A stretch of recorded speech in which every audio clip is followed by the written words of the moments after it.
I've been coming down to the floor over the past several months, recognizing Alaskans who make our state great, our country great, better for all of us. I really enjoy doing this because it gives me an opportunity to share the excellent work my citizens are doing in their communities, and it also gives me a few minutes to highlight to all my colleagues here in the Senate and to some of those Americans who might be watching at home, to talk a little bit more about the unique place I call home and am honored to serve and represent in the United States Senate. So this week, I'd like to honor pilot Glenn Hansen, who is right now somewhere flying above racing sled dogs in the far north in Alaska. Literally as we speak.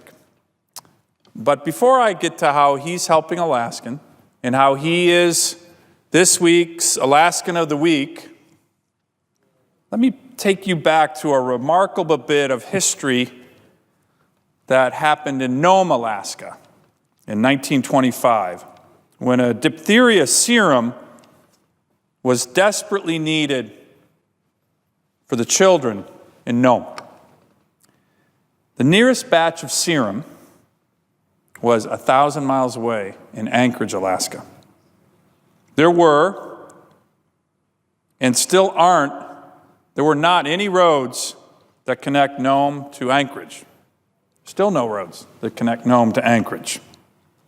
There was very challenging winter weather during this time, so no airplanes could fly in that. In fact, the nearest train station was over 700 miles away from Nome, so people traveled mostly by dog sled.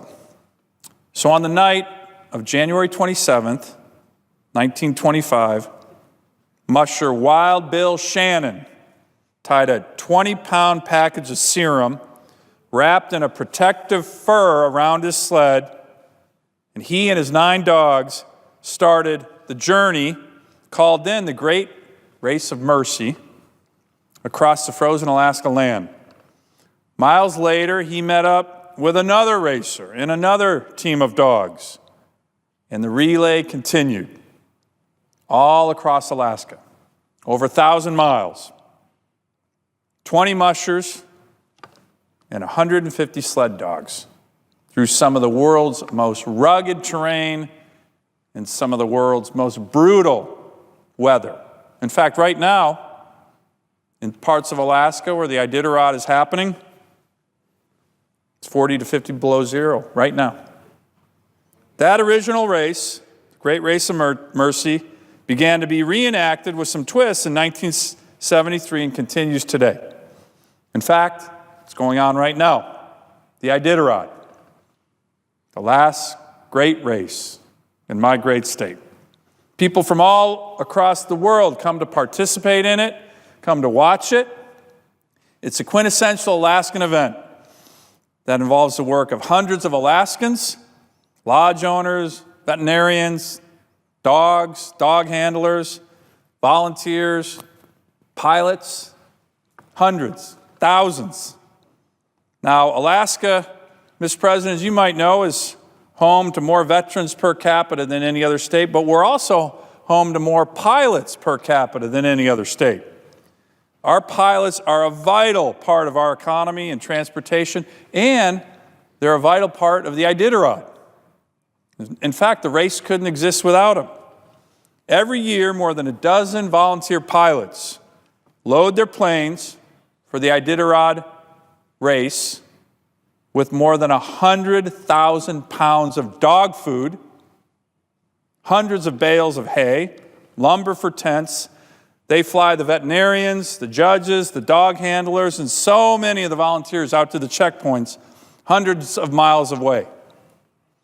We call them the Iditarod Air Force, and every one of them deserves recognition.